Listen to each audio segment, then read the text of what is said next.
ফ্যামিলিতে সমস্যা না? শুনো ভাই, ফ্যামিলিরই সমস্যা মৃত্যুর আগ পর্যন্ত থাকবো, তাই বলে এত ভাঙ্গা পড়লে হইব? এই প্রবাসের মাটিতে চোখের পানির কোনো মূল্য নাই। সবাই সবার কাজ নিয়ে ব্যস্ত, দেখার মতন কেউ নাই।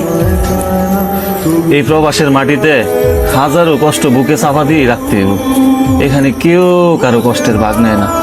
আর কত কষ্ট বুকে চাপাতে রাখবো?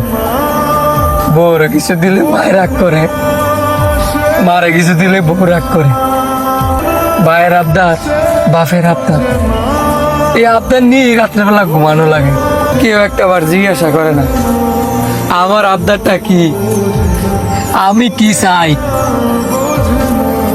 এই যে একটা ঈদ আইছি, সবার কেনাকাটা লেগে টেয়া বাড়াইছি, নিজের লেগে 2টা রাখছি না, এরপরও কারো মন ভরাইতে পারি নাই। আজ প্রবাসের মাটিতে বুঝতেছি একজন প্রবাসী কি কারণে আত্মহত্যা করে। এই যে কাজের মধ্যে একটু ভুল হইলে কুফিলে লাত্তি মারে, কষ্ট হইলে ওই কষ্ট সহ্য করে নিতাম পারি।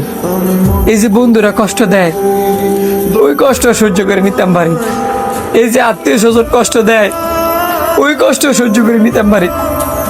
কিন্তু যেই ফ্যামিলির লেগা এই প্রবাসের মাটিতে এত কষ্ট করতেছি, ওই ফ্যামিলি থেকে যদি কষ্ট দেয়, ওই কষ্ট আমি কেমনে সহ্য করে নিবো ভাই? আপনি কর, আমরা কি টেয়ার মেশিন যে যখন টেয়া চাইবো তখনই টেয়া দিতে হইব?